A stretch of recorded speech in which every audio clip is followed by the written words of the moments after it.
ሰላም ጤና ይስጥልን ውድ ተመልካቾቻችን፣ የሳምንቱ ወሬዎች ሰዓቱ ደርሶ ተጀምሯል። ዛሬም በሳምንቱ የተሰሙ የተለያዩ ጉዳዮችን ልነግራችሁ አሰናድተናል። አብራችሁን እንድትሆኑ ግብዣችን ነው። በሸገር የተለያዩ ዲጂታል አማራጮች ልትከታተሉን ትችላላችሁ። አብራችሁን እንድትሆኑም ግብዣችን ነው። አብሬያችሁ የምቆየው ቴዎድሮስ ወርቁ ነኝ። አብራችሁን ነው። በ1997 እና በ2005 ዓመተ ምህረት የጋራ መኖሪያ ቤት ፕሮግራም ተመዝግበው የኮንዶሚኒየም ቤት ለማግኘት የሚጠባበቁ ሰዎች ዕጣ ፈንታቸው ምንድን ነው የሚለው ሀሳብ በስፋት ሲነሳ የቆየ ነው። እነዚህ ተመዝጋቢዎች ለዓመታት የሚጠበቅባቸውን ቁጠባ ባያቋርጡም የተወሰኑት ሙሉ ክፍያውን ቢከፍሉም ቤት መረከብ ግን እስካሁን አለመቻላቸውም ይነገራል። ለምሳሌ በ18 ዓመቱ በ1997 የጋራ መኖሪያ ቤት ፕሮግራም የተመዘገበና ዕጣ ያልወጣለት አንድ ሰው ቤቱን ሲጠብቅ 21 ዓመታት አልፈው ዕድሜው 39 ዓመት ደርሷል እንደማለት ነው። ታዲያ ይህ ጥበቃ መልስ የሚያገኘው መቼ ነው? ይህንን የ1997 እና የ2005 ዓመተ ምህረት የቤት ተመዝጋቢዎች ጥበቃን በተመለከተ ከሸገር ጥያቄ የተነሳላቸው የቤቶች ልማት አስተዳደር ቢሮ የጽህፈት ቤት ኃላፊው አቶ አብዲሳ አራርሳ የ1997 ተመዝጋቢዎች በ14ኛው ዙር የ20/80 እና የ3ኛው ዙር የ40/60 የመጨረሻ ዕጣ ሲወጣ በተለይ ባለ 3 መኝታና የስቱዲዮ ቆጣቢዎች ሁሉም ቤት አግኝተዋል። የቀረው ቤትም ለ2005 ቆጣቢዎች እንዲወጣ ተደርጓል ብለዋል። ከዚህ ቀደም የከተማ አስተዳደሩ የ1997 ተመዝጋቢዎችና ቆጣቢዎች ቤት ሰጥተን አጠናቀናል ማለቱ ቆጥበው ካልደረሳቸው ነዋሪዎች ጥያቄ እንዲነሳበት አድርጎም ቆይቷል። ኃላፊው ዕጣው ከወጣ በኋላ የሚጠበቅባቸውን ገንዘብ ቆጥበው እየተጠባበቁ ያሉ ነዋሪዎች እንዳሉ እናውቃለን ሲሉም ተናግረዋል። በከተማ አስተዳደሩ በ5 የተለያዩ መንገዶች የቤት ግንባታ ስራ እየተሰራ ነው ያሉት ኃላፊው ከዛ ውስጥ አንደኛው የቁጠባ ቤት ነው። ይህም በባንክ ብድር የሚገነባ የ40/60 እና የ20/80 ቤት ነው ሲሉም ተናግረዋል። በ1997 እና በ2005 ዓ.ም ተመዝግበው የሚጠባበቁም በዚህ ፕሮግራም መልስ ያገኛሉ የሚል ምላሽን ሰጥተውናል። የ1997 ቆጣቢዎችን በተመለከተ እኛ የምናውቀው የባለ 2 መኝታ ቆጣቢዎች መኖራቸውን ነው። ከዛ ውጭም ካሉ በዚህ ፕሮግራም ይስተናገዳሉ ሲሉም ተናግረዋል። ለረጅም ዓመታት እየቆጠቡ ቤት ለማግኘት የሚጠባበቁና ዕጣ ፈንታችን ምንድነው የሚሉ የ1997 እና የ2005 ዓመተ ምህረት ተመዝጋቢዎች ቤት እየተገነባ ስለሆነ ትስተናገዳላችሁ፣ ጠብቁ ማለት ነው የምችለው ብለዋል ኃላፊው አቶ አብዲሳ። ለረጅም ጊዜ ሳይወጣ የቆየው ዕጣ መች ሊወጣ ይችላል ተብሎ ለሚነሳው ጥያቄ ግን ኃላፊው ምንም የሰጡት ምላሽ የለም። በዚህ ፕሮግራም ስር ሲቆጥቡ የቆዩና በሂደት የተሰላቹ ብዙ ሰዎች ያላቸውን ገንዘብ አውጥተው ፕሮግራሙን ማቋረጣቸው ይታወቃል። በአማራ ክልል ባለፉት 5 ወራት ወደ ትምህርት ገበታቸው የተመለሱ የሁለተኛ ደረጃ ተማሪዎች 36 በመቶ ብቻ ስለመሆናቸው የክልሉ ትምህርት ቢሮ ተናግሯል። ይህ የተነገረው ትምህርት ቢሮው ለክልል ምክር ቤት የ5 ወራት የስራ ክንውን ሪፖርቱን ባቀረበበት ወቅት ነው። ክልሉ በ5 ወራት ከቅድመ አንደኛ እስከ ሁለተኛ ደረጃ ድረስ 7.4 ሚሊዮን ተማሪዎችን ለመመዝገብ አቅዶ እንደነበር ተናግሯል። ባለው የሰላም እጦት ምክንያት ግን መመዝገብ የተቻለው 4.3 ሚሊዮን ወይም 58.2 በመቶ ብቻ መሆኑን የቢሮው ኃላፊ ሪፖርት ሲያቀርቡ ሰምተናል። በዚህም የቅድመ አንደኛ ደረጃ ምዝገባ 85 በመቶ፣ በአንደኛ ደረጃ 58 በመቶ፣ የሁለተኛ ደረጃ ደግሞ 36 በመቶ ብቻ መሆኑን ሲያስረዱ ከሪፖርቱ ላይ ተመልክተናል። ወደ ትምህርት ቤት የሚሄዱ ተማሪዎች ምጣኔ ከባለፈው ዓመት ጋር ሲነጻጸር የተሻለ ቢሆንም በተለይ በጎጃም ዞኖች ችግሩ የከፋ ስለሆነ ልንወያይበትና መፍትሄ ልንሰጠው ይገባል ብለዋል የትምህርት ቢሮ ኃላፊዎቹ። ይህም በክልሉ ብቁ የሰው ኃይል ማፍራትና ተወዳዳሪነት ላይ ከፍተኛ ስጋትን ደቅኗልም ተብሏል።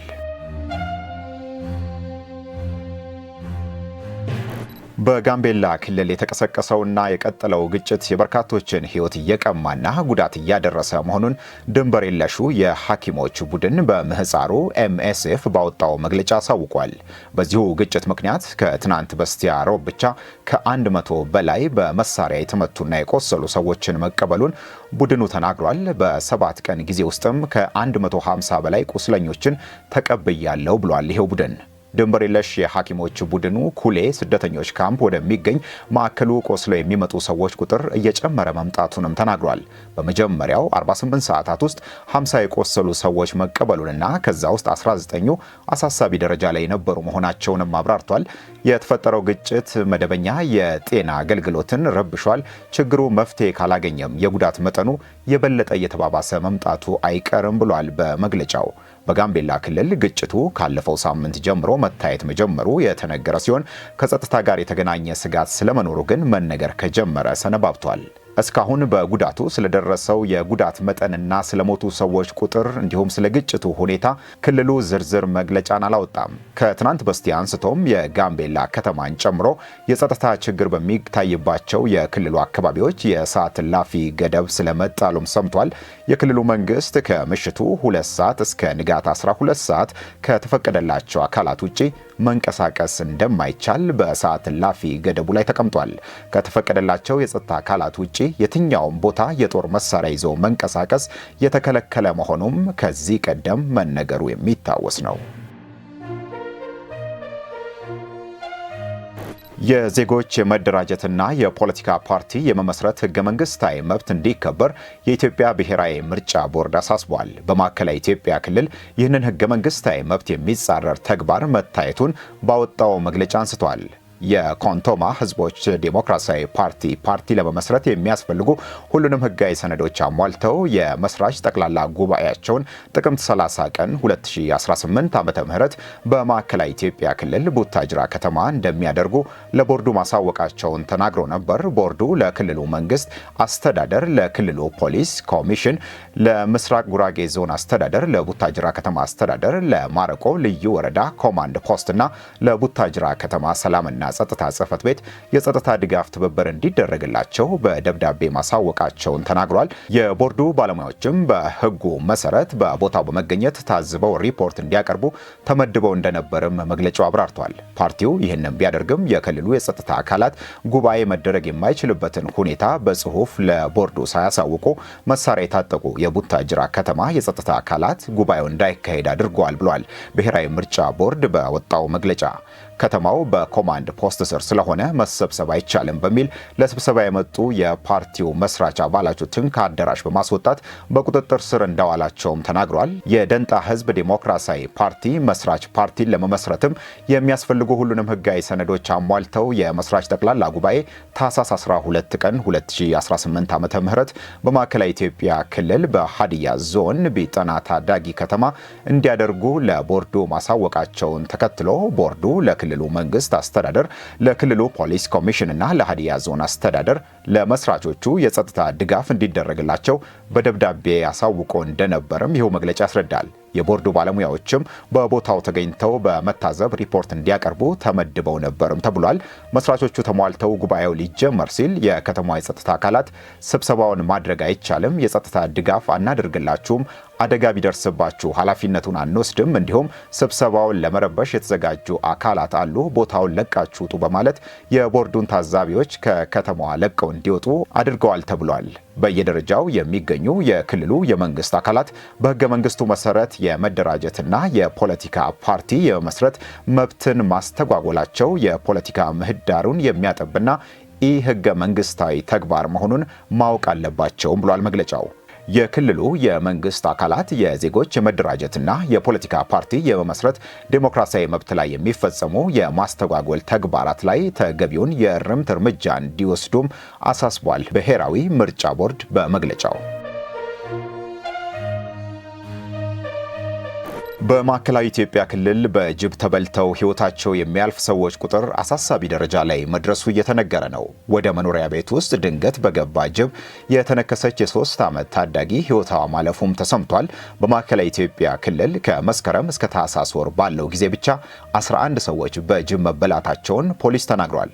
ከመስከረም እስከ ታህሳስ 13 ቀን 2018 ዓ.ም ባለው ጊዜ ውስጥ ብቻ ነው 11 ሰዎች በጅብ ተበልተው ህይወታቸው ማለፉ የተነገረው። በሃላባ ዞን ዌራ ዲጆ ወረዳ በላይኛው ጡቃ ቀበሌ ታህሳስ 13 ቀን 2018 ዓ.ም ከቀኑ 6 ሰዓት ከ30 ወደ አንድ አርሶ አደር መኖሪያ ቤት ውስጥ በገባ ጅብ የተነከሰች የ3 ዓመት ታዳጊ ሕይወቷ ማለፉን ክልሉ ተናግሯል። የአካባቢው ማህበረሰብ ባደረገው ርብርብ ሕፃኗን ከጅብ አፍ ማስጣል ቢችልም በመበላቷ ምክንያት መትረፍ አልቻለችም ተብሏል። በሆነው ነገር የተቆጣው ህብረተሰብ ጥቃት ያደረሰውን ጅብ ተከታትሎ አድኖ መግደሉንም ፖሊስ ተናግሯል። በሌላ መረጃ ደግሞ በጉራጌ ዞን ቸሃ ወረዳ ገበያ ውለው ወደ ቤታቸው በመመለስ ላይ የነበሩ አዛውንት እናት በተመሳሳይ በጅብ መበላታቸውም ተነግሯል። በማዕከላዊ ኢትዮጵያ ክልል በስልጤ በሃላባና በጉራጌ ሶስቱ ዞኖች ከመስከረም ወር 2018 ዓ.ም ጀምሮ እስከ ታህሳስ 13 ድረስ ብቻ በጅብ ጥቃት 11 ሰዎች ህይወታቸውን አጥተዋል ተብሏል። ከነዚህ ውስጥ 9 ህጻናት፣ አንዲት አዛውንት እናት እና አንድ ወጣት በጅብ ጥቃት ለህልፈት መዳረጋቸውን ከክልሉ ፖሊስ የወንጀል መረጃና ኢንተለጀንስ ክፍል የተገኘው መረጃ ያስረዳል። ነዋሪውም በዚሁ አደጋ ምክንያት ግራ መጋባትና ስጋት ውስጥ ገብቷል ተብሏል። ለረጅም ጊዜ ይጀምራል ሲባል የነበረው መስማት ለተሳናቸው ዜጎች የመንጃ ፈቃድ ስልጠና የመስጠት ስራ መጀመሩ የተሰማውም በዚሁ በያዝነው ሳምንት ነው። ለ45 ዓመታት ሲጠበቅ የነበረው መስማት ለተሳናቸው ዜጎች የመንጃ ፈቃድ ስልጠና መስጠት በይፋ መጀመሩን የአዲስ አበባ አሽከርካሪና ተሽከርካሪ ባለስልጣን በዚሁ ሳምንት ይፋ አድርጓል። መስማት የተሳናቸው ሰልጣኞች የማሽከርከር ፈቃድ እንዲሰጣቸው ለረጅም ዓመታት ሲጠይቁ መቆየታቸውን የባለስልጣኑ ዋና ስራ አስኪያጅ ኢንጂነር ደሳለኝ ተረፈ ተናግረዋል።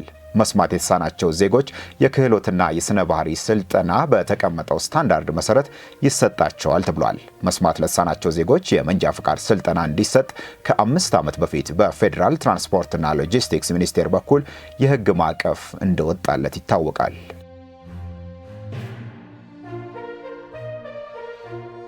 ተመልካቾቻችን በሳምንቱ ወሬዎች ከዓለም አቀፍ የተሰሙ አንድ ሁለት መረጃዎችን ደግሞ እነግራችኋለን። 4 ደቡብ ሱዳናውያን ጥገኝነት ፈላጊዎች የአሜሪካው ፕሬዝዳንት ዶናልድ ትራምፕ የስደተኝነት ከለላቸውን ለመንፈግ የሰጡትን ትዕዛዝ ለማስቀልበስ ለፍርድ ቤት አቤት ማለታቸው ተሰምቷል። ደቡብ ሱዳናውያኑ በቦስተን ለሚገኝ የአሜሪካው የፌዴራል ፍርድ ቤት ፋይል ማስገባታቸውን ኢስት አፍሪካን ጽፏል። ደቡብ ሱዳናውያኑ የትራምፕን ከለላ መክፈፊያ ትዕዛዝ እንደሚሞግቱ ለትርፍ ያልተቋቋመው መንግስታዊ ያልሆነው ድርጅትም ድጋፍ እንደሚያደርግላቸው ተሰምቷል። የትራምፕ አስተዳደር ኃላፊነቱን ከተረከበ ጊዜ አንስቶ ህገወጥ ያላቸውን ስደተኞች በገፍ እያባረረ መሆኑ ይታወቃል። አሁን ደግሞ ቀደም ሲል የጥገኝነት ከለላ ተፈቅዶላቸው የነበሩ የበርካታ ሀገሮች ስደተኞችን ከለላ መክፈፉንም ተያይዞታል ተብሏል። የሶሪያ፣ የቬንዙዌላ፣ የሄይቲ፣ የኩባና የኒካራጓ ጥገኝነት ፈላጊዎች በአሜሪካ የስደተኝነት ከለላቸው ከተነፈገው መካከል ከብዙ በጥቂቱ ናቸው። የአሜሪካ መንግስት ከ3 ዓመታት በፊት ኢትዮጵያውያን በጊዜያዊ የህግ ከለላ በአሜሪካ እንዲኖሩና እንዲሰሩ የፈቀደበትን አሰራርም ሰርዞ በ60 ቀናት ለቀው እንዲወጡ መወሰኑም የተሰማው ከሰሞኑ ነው።